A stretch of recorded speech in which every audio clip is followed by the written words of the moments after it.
Hello students, हम पढ़ रहे थे इंटरमीडिएट्स। ठीक है, हम 3 इंटरमीडिएट हम पढ़ चुके थे, कार्बोकेटाइन, कार्बेनाइन और कार्बन फ्री रेडिकल। आज हमारा जो इंटरमीडिएट है वो है हमारे पास में कार्बीन। क्या है? कार्बीन। ठीक, कार्बीन को कैसे लिखते हैं हम? इस तरह लिखते हैं। ठीक है, या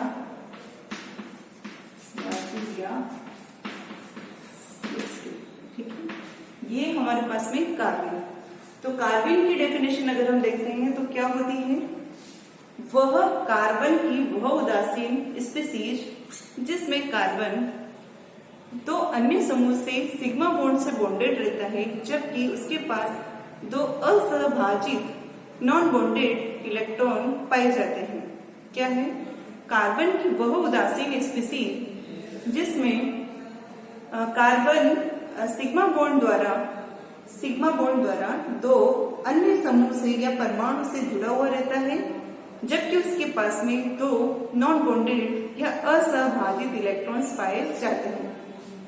जैसे यहाँ क्लियर हो रहा है कि इस कार्बन के पास में ये देखो दो सिग्मा बंध है, जिससे ये हाइड्रोजन से जुड़ा हुआ है।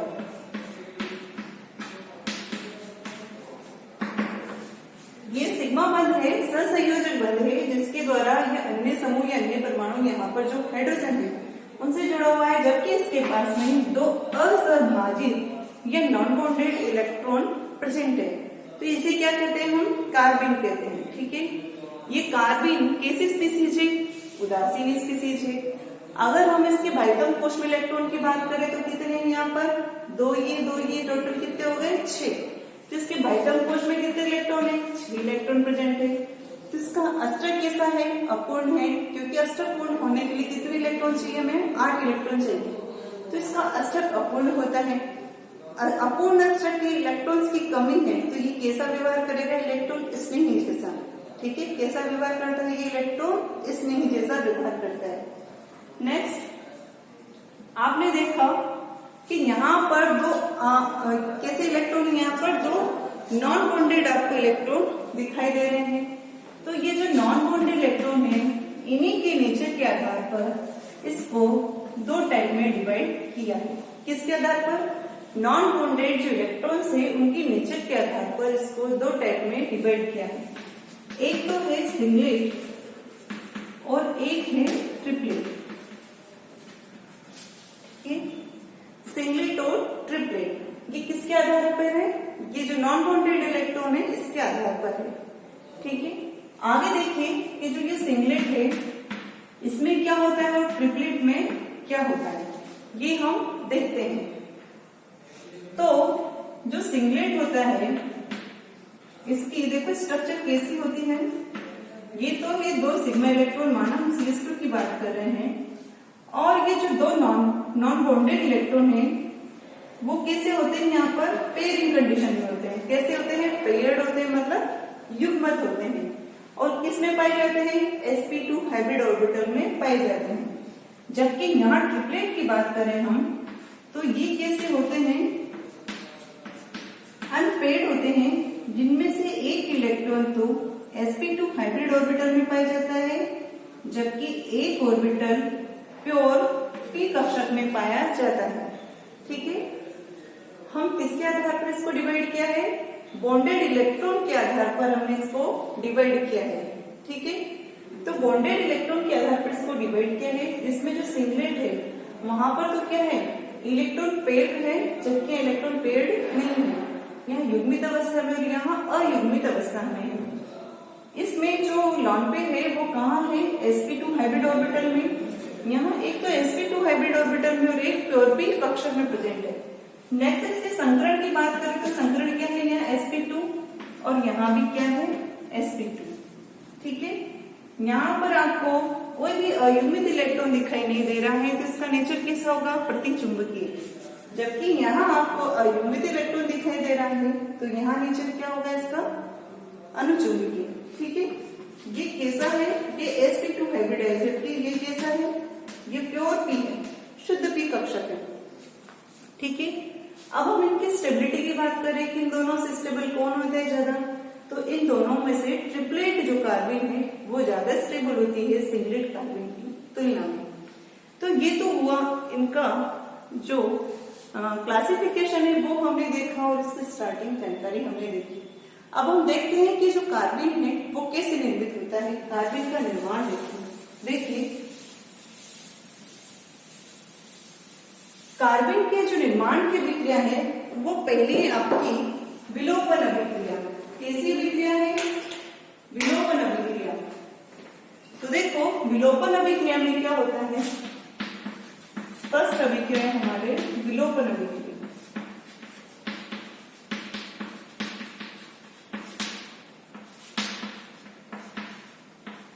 जैसे हमने लिया क्लोरोफॉर्म, इसकी अल्कोहलिक KOH की उपस्थिति में अगर हम इसकी रिएक्शन करवाते हैं तो यहां से HCl निकल जाएगा और हमारे क्या बच जाएगा, CCl2, जो कि क्या है, कार्बिन है। ठीक है, अगर हम क्लोरोफॉर्म CCl3 को अल्कोहलिक KOH की उपस्थिति में रिएक्शन करवाते हैं तो हमारे पास क्या मिल जाता है, HCl निकल जाता है यहाँ से और क्या मिल जाता है, CCl2, डाइक्लोरोकार्बिन। ठीक है, ये तो हुई पहली रिएक्शन जिसमें विलोपन हो रहा है। नेक्स्ट देखिए अपघटन अभिक्रिया। अपघटन अभिक्रिया में देखो कैसे, जैसे कीटीन है, अगर इस कीटीन को अगर हम गर्म करते हैं तो यहाँ से CO निकल जाता है और हमारे पास में क्या मिल जाता है, क्या मिल जाता है, हमारे पास में कार्बिन का निर्माण हो जाता है।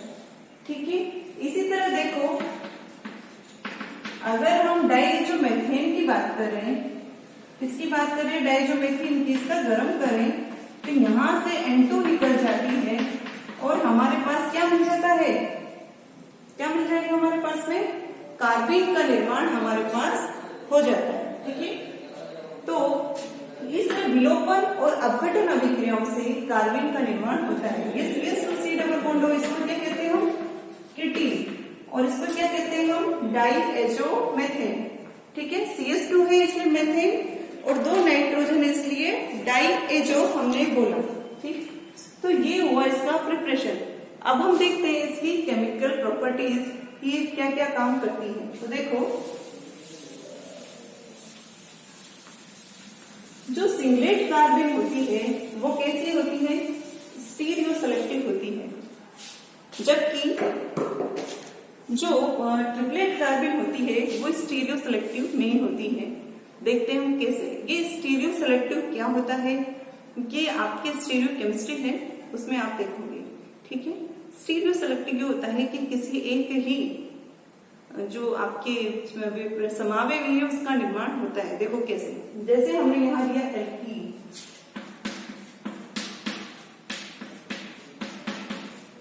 ये एल्कीन हमने ली है। ठीक है, इसी के साथ हमने लिया है कार्बिन। ये कार्बिन कैसी है, सिंगलेट कार्बिन है। जब सिंगलेट कार्बिन है तो ये जो दोनों इलेक्ट्रॉन्स हैं ये कैसे होंगे, पेड़ होंगे।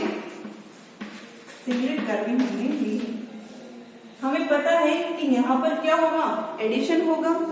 एल्कीन क्या देती है, इलेक्ट्रोफिलिक एडिशन रिएक्शन, और कार्बन किसका काम करती है, इलेक्ट्रोफाइल का। तो इलेक्ट्रोफाइल यहाँ अटैक करेगा। ठीक है, जब अटैक करेगा तो हमें पता है कि ये जो बॉन्ड है ये एक तरफ ट्रांसफर हो जाएगा, एक तरफ ट्रांसफर हो जाएगा, और हमें पता है कि जो बॉन्ड के इलेक्ट्रॉन होते हैं वो दोनों कैसे होते हैं, विपरीत युग्मन के होते हैं, सेम युग्मन के नहीं होते हैं। तो क्या होगा, ये जो कार्बिन है ये इसी तरह यहाँ पर जुड़ जाएगी। ठीक है, क्योंकि इसके दोनों इलेक्ट्रॉन विपरीत डायरेक्शन वाले थे इसलिए ये ऐसे जुड़ गई, और हमारे पास में यहाँ क्या मिल गई, सिस साइक्लोएल्केन का निर्माण हो गया। सिस का ही हुआ, देखो जो जैसा था इसके दोनों R ग्रुप है वो सेम साइड है, तो वो कैसी एल्कीन है, सिस एल्कीन है। तो सिस एल्कीन पर जब सिंगलेट का एडिशन होता है तो हमें सिस प्रोडक्ट ही प्राप्त होता है। इसलिए जो सिंगलेट कार्बिन है वो कैसी है, स्टीरियो सेलेक्टिव होती है। जबकि अगर हम यहाँ पर यही सिस एल्कीन हम लेते और उसके साथ में हम ट्रिपलेट कार्बिन को लेते हैं तब क्या कार्बन के लेने पर हमें पता है कि ये दोनों इलेक्ट्रॉन्स जो क्या है पेयर्ड नहीं है, पेयर्ड नहीं है और कैसा युग्मन है इनका, समांतर युग्मन है। तो होता क्या है, जब इस तरह से ये कार्बन एक बॉन्ड तो यहां पर इस तरह बन जाता है, फिर ये एक बॉन्ड यहां ऐसा है और इसकी पेयरिंग भी ऐसी है, ठीक है। जब दोनों की पेयरिंग सेम है तो बॉन्ड का निर्माण नहीं हो सकता है। तो क्या होता है, ये जो कार्बन है इसका मूवमेंट होता है, इसका घूर्णन होता है, ये घूम जाता है और इसका जो ज्यामिति है वो चेंज हो जाती है। ये इस तरह से इसकी ज्यामिति बन जाती है। इस तरह ज्यामिति बनने से ये जो इलेक्ट्रॉन का घूर्णन है वो कैसा हो जाता है, इसका उल्टा हो जाता है। जो क्लॉकवाइज है वो एंटी क्लॉकवाइज, जो एंटी क्लॉकवाइज जो क्लॉकवाइज। फिर इन दोनों इलेक्ट्रॉन्स के मध्य बॉन्ड का फॉर्मेशन होता है और हमारे पास में ये प्रोडक्ट मिल जाता है।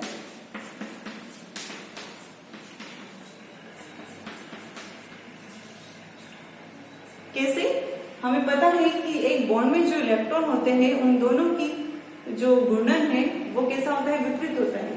यहाँ पर इस तरह से एक एक इलेक्ट्रॉन तो जुड़ जाता है, माना ये दोनों विपरीत है, लेकिन इन दोनों का समानांतर चक्रण है। समानांतर चक्रण होने के कारण इस कार्बन में घूर्णन होता है और इस इलेक्ट्रॉन का जो चक्रण है वो चेंज हो जाता है और फिर इन दोनों के मध्य क्या बनता है, बंध बनता है और ये कैसा प्रोडक्ट मिल जाता है, हमें ट्रांस प्रोडक्ट मिल जाता है, ठीक है। लेकिन माना क्या हो, तो ट्रांस प्रोडक्ट मिला तो ये क्या होगा, स्टीरियो सेलेक्टिव नहीं होता है। कभी कभी अगर इसी का घूर्णन हो जाए CS2 का घूर्णन होने पर इन दोनों के मध्य भी क्या हो जाएगा, बॉन्ड फॉर्मेशन हो जाएगा। तो जब ट्रिपलेट जब भी यूज किया जाता है तो सिस और ट्रांस दोनों ही तरह के प्रोडक्ट हमें मिल जाते हैं। सिस और ट्रांस दोनों ही तरह के प्रोडक्ट हमें मिल जाते हैं, ठीक है। तो इस तरह से जो इनमें एडिशन रिएक्शन है वो संपन्न होती है। ट्रांस सिस प्रोडक्ट कब मिलेगा, आपने इसका घूर्णन किया तब तो ये मिला। अगर इसका घूर्णन नहीं होगा तब क्या होगा, अगर ये इसका घूर्णन हो जाए, CS2 का चक्रण चेंज हो जाए, तब यहाँ पर कैसा प्रोडक्ट मिल जाएगा, सिस प्रोडक्ट मिल जाता है। तो जो ट्रिपलेट कार्बन होती है उसमें सिस और ट्रांस दोनों ही तरह के प्रोडक्ट मिल रहे हैं, इसलिए ये क्या है, स्टीरियो सेलेक्टिव नहीं है। जबकि जो सिंगलेट कार्बन है उसमें एक ही तरह का प्रोडक्ट मिलता है, इसलिए वो कैसी स्टीरियो सेलेक्टिव है, वो सिस से सिस प्रोडक्ट का निर्माण करती है। नेक्स्ट देखते हैं हम कि नेक्स्ट ये कौन सी रिएक्शन दर्शाती है। तो देखो ये हमने एल्कीन ली है। हम जानते हैं कि CCl3 और एल्कोहलिक क्लोरीन अगर हम यूज करते हैं तो हमारे पास में CCl2 कार्बन का डाइक्लोरोकार्बन का निर्माण होता है। डाइक्लोरोकार्बन का यहाँ पर एडिशन होगा तो हमारे पास में ये प्रोडक्ट मिल जाता है, ठीक है। यहाँ पर भी क्या हो रहा है, एडिशन रिएक्शन संपन्न हो रही है। कार्बन के निर्माण के द्वारा एडिशन रिएक्शन का यहाँ पर भी निर्माण हो रहा है, ठीक है। अगर इसी तरह अगर हम ये एल्कीन लें और इस पर CS2 का एडिशन करवाएं तो हमारे पास क्या मिलेगा, ये साइक्लोप्रोपेन रिंग मिल जाती है। तो कार्बन के एल्कीन पर एडिशन से साइक्लिक प्रोडक्ट मिलता है, ठीक है। साइक्लोप्रोपेन मिलता है चाहे फिर इस पे कोई और प्रतिस्थापी जुड़े हुए हो।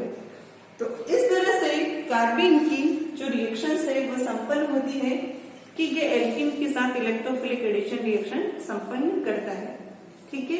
और कार्बन सिंगलेट और ट्रिपलेट दो टाइप का होता है जिसमें ट्रिपलेट ज्यादा स्थायी होता है। इसी के साथ में ये जो कार्बन टॉपिक है, कार्बन इंटरमीडिएट से इसकी इंफॉर्मेशन आपके सिलेबस के अकॉर्डिंग कंप्लीट होती है। हमारा जो नेक्स्ट टॉपिक होगा वो होगा हमारा नाइट्रीन। नाइट्रीन के बाद हम पढ़ेंगे बेंजाइन। इसको हम नेक्स्ट क्लास में लेंगे। Thank you.